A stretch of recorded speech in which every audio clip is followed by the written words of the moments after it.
All right, cool. Hi, everyone. My name's Domenic Rizzolo, and I'm going to be presenting today. My talk is called A Place to Hang Our Hats. It's about security, community, and culture.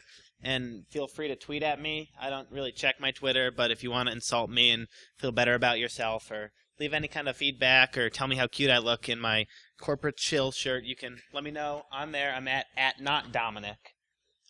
So let's get started, because these things tend to run kind of long. So a little bit of disclosure first. As I said, I'm a corporate shill. I work at Duo Security out of Ann Arbor, Michigan, so everything I'm saying is lies, and you can't take anything seriously because I'm trying to sell you something all the time. I'm actually an intern. I'm only 21. This is my first ever con, visiting or speaking. It's my first time to Vegas, being 21. Yeah, it's been pretty exciting. I was hoping not to have a hangover moment this morning and end up in the middle of the desert. But I'm here, so very happy to be here.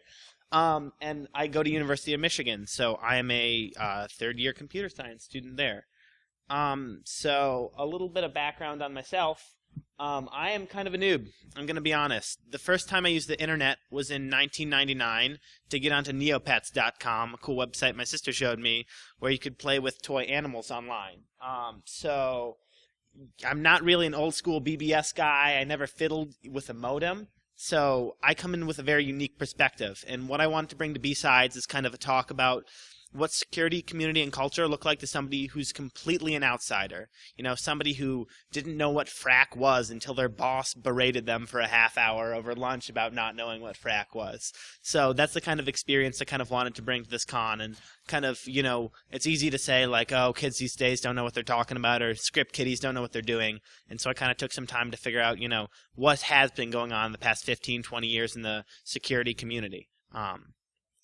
So where I started out on a research project at the University of Michigan called Cyber Warfare History Project. And if the word cyber is throwing up a red flag for you, I've gotten to that point too. So what that involved was reading every New York Times and Washington Post article ever with the word cyber in it, and looking for ones about cyber warfare and logging the experts and the actors mentioned in them.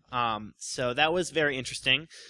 It went back actually all the way to the 70s, and, you know, you have all this ridiculous stuff in there that, you know, I would never think to speak on as an authority now, you know, because it's so untrue and it's so exaggerated by the media. But it was really interesting and kind of got my interest piqued in kind of the InfoSec community in general.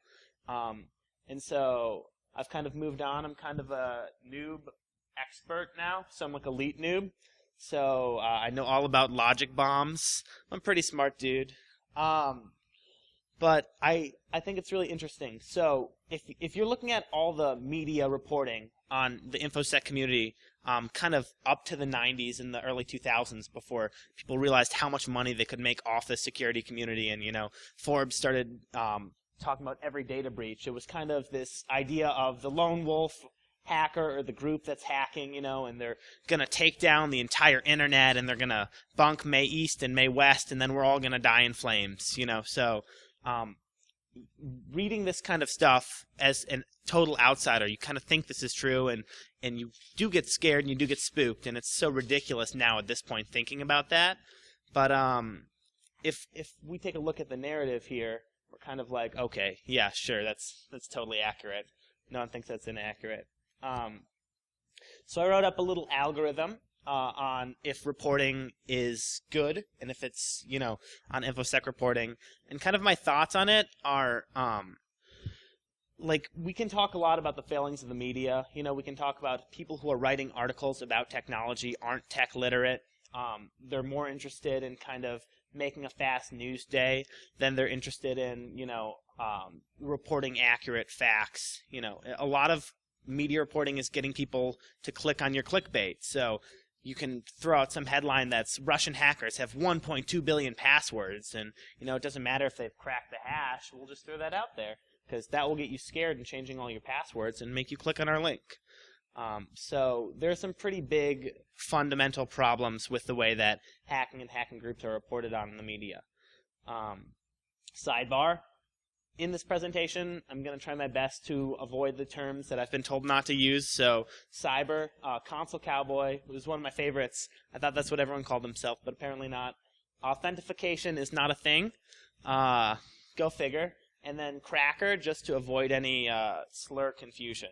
So also Cyber Pearl Harbor, I have to say, of everything I did doing all my research for this talk, reading about people, Leon Panetta declaring the big risk of Cyber Pearl Harbor was maybe my favorite. So if we look at actual kind of groups and forces behind, I guess, driving security culture, one of the big ones that people of the time or people who came afterwards have read about or know about is LOD and MOD, right? This was all over the news. This was all over 2600 meetings and the BBS boards. This was like a big feud that apparently wasn't a feud, that, you know, people were hacking back and forth, and it kind of set off the media firestorm of, oh, look, we can say cyber conflicts are, it's like gangs. Oh, they have gangs, they have names. They're calling themselves after supervillains. So it became very easy to sensationalize in the media. The DOJ kind of going after young guys who were using the internet, maybe not for totally nefarious purposes, but to try to get as much information as they could, was also a precursor to kind of the craze over hacking and hackers. And then moving into the 2000s, you have groups like, LulzSec and Anonymous throwing flame wars at people, taking down their websites. You have the Syrian Electronic Army. You have groups like Woo Woo Loft and whichever group that you think it's egregious that I didn't talk about specifically, kind of, at least from a media perspective, epitomizing this idea that, oh, our kids are getting together and, taking down websites and hurting the economy, when that actually wasn't necessarily what was always going on. So this is kind of my guiding question for the rest of the presentation, and it's, are we seeing significant changes and declines in hacker culture and the size of the hacking community? And I'm talking about, not like somebody running scripts to try to steal your credit card or somebody copying a DEF CON talk to try to skim their local ATM. I'm kind of talking about people who contribute information and share information across the community. And is that community kind of decreasing, at least in the number of people who are open and totally in it just to share information? So here's my proposal that kind of growth in, oh man, excellent. Sorry guys. That growth in the security community. Yeah, as an intern, I've had about 13 different kinds of software installed on my computer and phone to make sure I don't get owned. So that's the first of many, probably. So growth in the security community has changed values and its makeups, and the growth I'm talking about specifically is corporate growth. So growth of, so-called white hat or pen testing organizations. That have kind of, why would you be in a hacker collective or a hacker group when you could just be in a sort of corporate group making money off of it? Growth in kind of law enforcement, they're never quite ahead of the curve, but at least awareness of, what they can prosecute and expanded powers of what they can prosecute. And then kind of growth in the population of the field in general has made there so many actors that there aren't really these heroic groups anymore that you see and you're like, oh, these are the big hacker groups. So people kind of don't associate with each other as much. So let's dive into that. If you think that's total bull, I'd love to hear about it. So this is a map from the Bureau of Labor Statistics. And these are security analysts by state, except for Wyoming, because apparently there aren't computers in Wyoming anymore. So this is of May 2013 of people who self-identified as being security analysts. So as you can see, states with larger populations, and it's not surprising the distribution of people working in the security industry. So you do see, not concentrations in states that have huge natural resources like Montana, Idaho, North Dakota, South Dakota, and you do see a lot in kind of these traditional, like, tech-savvy market states. And so as far as salary concerned, it's a very similar picture, right? So you're going to see a lot of people working in this InfoSec community in big states like California, Washington. You have a lot in New Mexico, Illinois, and then around the D.C. area and kind of up the tech belt on the East Coast, which is really unsurprising that the people who have, the states, that have the highest mean wages for InfoSec community are the ones that are often associated with tech community in general.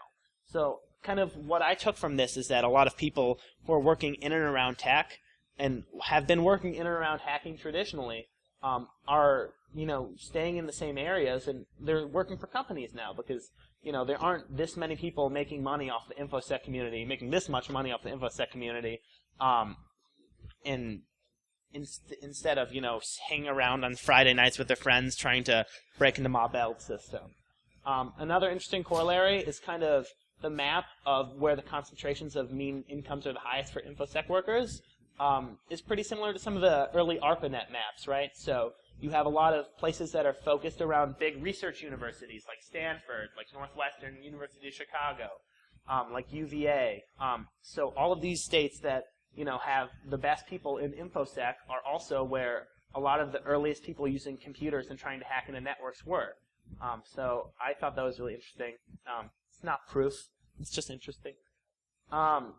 So another field of growth we've seen is the FBI.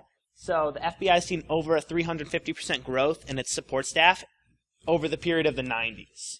So the 90s is kind of, depending on who you ask, a time that the internet started to become, and hacking and became less of a Wild West than it was. Obviously, if you ask somebody who started in the 90s, they'd say, oh, the 90s was the Wild West. You talk to somebody who was out at MIT in the 70s, they'd say, oh, the 70s were the Wild West. But you saw significant growth in kind of the intelligence officers who are non-field. So this isn't like Mulder and Scully. These are the people sitting behind the computers supplying information. So the demand for intelligent workers who can use computers effectively has gone up, as well as kind of their resources to pursue people who are operating outside the law using those same kind of techniques. Also, the FBI during this period had very important jobs like chasing down dangerous gangs like the Juggalos, who were classified as gang by the FBI. We've also seen huge growth in the NSA over the past decade.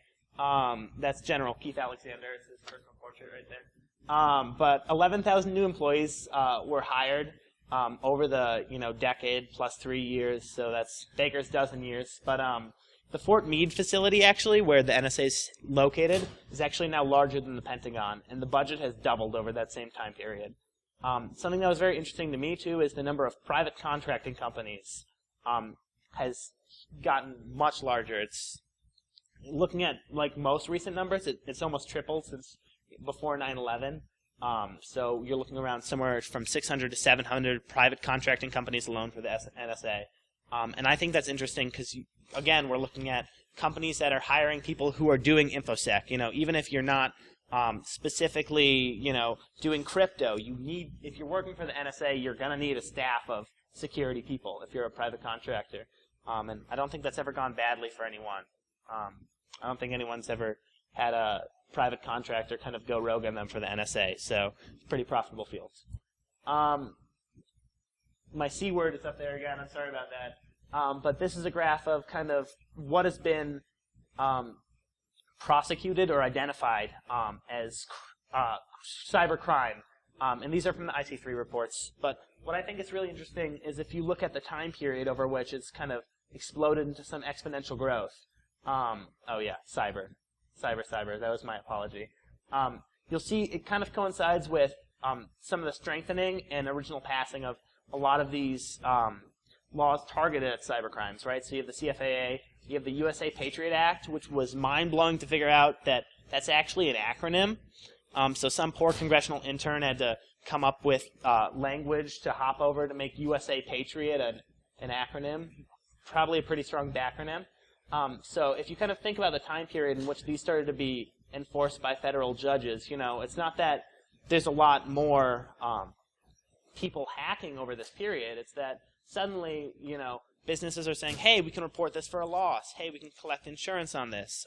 Let's report it as a crime because, now we actually know that it's going on, too. It's not going undetected in our systems. And, yeah. So on the left is the graph of the kind of prosecutions in federal court over the CFAA Act. And a big example is kind of Guccifer on the right.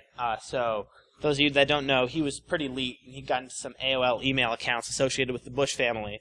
and he released some of George Bush's personal oil paintings. So this is the homie Vladimir Putin right here, in a pretty accurate depiction. So punishment, kind of the punishment versus the rewards has kind of decreased greatly over this period of being associated with hacking in groups. So if we're kind of looking at this, we've seen a big kind of a boon of InfoSec jobs, of tools that we have. More people are relying on security infrastructure, and to be frank, a lot of people are relying on poor security infrastructure. Disclosure has become more frequent. So wouldn't we expect to see, more hacking collectives like the Loft? Wouldn't we expect to see kind of a resurgence of the hacker group as a part of the mainstream culture? So something I think that takes away from that is this idea of cybercrime. So organized crime syndicates, and even state-sponsored, have taken on a lot of hackers as assets. So big examples are coming out of Eastern Europe. I actually had a conversation with somebody out of the FBI Chicago field office, and I was asking him, what do you guys see as your biggest threats in the InfoSec community? And he's saying organized crime in Russia, because it's organized by, the Russian Eastern European oligarchy, and we can't do anything to touch them, unless they end up in Spain or a country that, will extradite them to us. So we kind of see this almost gladiatorial backing of specific hackers or hacking groups by very strong organizations. That's kind of taken down the level of, cowboys of the internet. We've also seen growth in a lot of tools that are anonymity focused, which kind of disincentivizes strong kind of open group collaboration, which seems counterintuitive, but every time a new tool comes up, it's usually less than a year before, a big gaping vulnerability is exposed. And people who have been in the realm for a while know that you really, look at LulzSec, you need one leak for your whole ship to go down.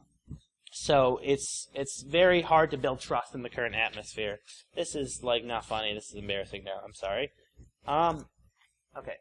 Another thing is the growth of responsible disclosure. So kind of the old, crackers and sneakers, not the people who are pursuing information, but the people who kind of like to play around and try to break software, now honestly have legitimate cracking and sneaking avenues, right? So looking at bug bounty specifically, the most profitable bug bounty I found, not to be too specific, but it was over 3.877 intern summer salaries. Which is a lot. So if I found one of these bugs, I could be not working for 3 summers and, lying back in the great beaches of Traverse City. And also, we see kind of an idea of the 90s and the 80s, since it's a lot of very technical, literate, young people doing a lot of the hacking, which I think is really interesting. And having discussions with some people at this con and talking to people over the internet, a lot of people have kind of, said, look, I had a lot of fun breaking software, I had a lot of fun running the systems and using, my red box, but, I got married, or I had kids, or, I had to take care of my parents. So you kind of see a lot of people growing up and saying, the risk really isn't worth the reward anymore. So less teenage angst. But, you kind of have to say, they're still teenagers. What's happened to that? So a big avenue I see is kind of enterprise, especially as a student at a university. So I think a lot of young people now who are tech literate and interested in computers have very easy avenues to either get into a university with a good scholarship or jump immediately to Silicon Valley, right? We kind of see this cesspool of people conglomerating there, fighting for $3,000, 20 square foot apartments. And on the college scenes and around these big research universities where you started to see the first kind of hacker groups form, now you see big things like hackathons or student entrepreneurial associations that are trying to get kids right into the money. They've realized there's so much money in this. Why do we even have to pursue all the way? I don't care if I can break into somebody's system. I can just start making money right away. This is a lot easier than skimming off credit cards, So I think that's a big contributor to why there's kind of, you see older audiences at a lot of these cons, walking around. There aren't a ton of young people. And there are definitely some of us who are interested and, who've got interested, but you don't see kind of the huge youth interest that you would see at 2600 meetings or things like that. Of course, there will always be people who are very interested in trolling. This is one of my favorite examples of one of those kind of huge troll bug bounty emails. You get, you're never going to totally get rid of the community that was originally there to bother people and to rustle jimmies and to say, hey, we're better than you, we're so elite. But I think we've seen a big decline, and I think that's a problem that we should be discussing. So just want to say thank you to a couple of my coworkers. Chris is here in the audience. Mark Stanislav's here. They're pretty awesome. And I want to also say thank you to kind of everyone here, because through interviews, through talking to people, through meeting people here at the convention, people have been very patient with me. I know, I may totally be way off in some of my assumptions. You may think I'm a huge idiot, but I haven't met anyone who's been openly adversarial, which has been really nice. No one's thrown anything at me yet. And it's, how accepting the community is, I think, is a really great kind of pointer to me to say, like, this is something I would love to be involved in, because people are so accepting and so intelligent and so willing to share their time and resources. So I'm sure you have questions, comments, heckles, so let's get down to it. Are there any questions?